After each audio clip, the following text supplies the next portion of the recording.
Tasked with solving a problem in their community, Harley McCarter and her budding business leaders developed this audio bear. We're all good over here, but just letting you know that I love and miss you. See you, bud.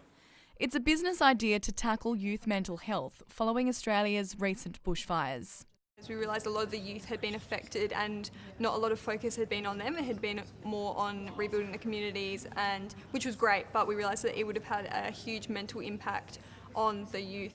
More than 40 students at SA's Heathfield High School participated in the 2.5-day workshop, the first of 100 schools around the nation.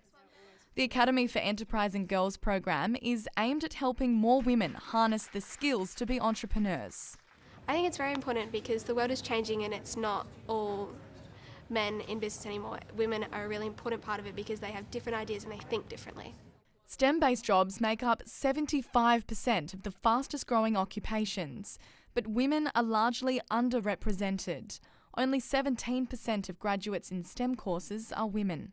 If unchecked, this difference between boys and girls at a primary school, high school, tertiary level could really result in workplace inequalities for generations to come. A global entrepreneurship study found South Australia's youth are leading the charge. 9.6% of the state's young women are actively starting or running a business, compared with 7.6% across Australia. This is an opportunity for them to be able to flourish and know that they can have as many opportunities as what males do. A small step in education to create a big change. Brittany Evans, ABC News, Adelaide.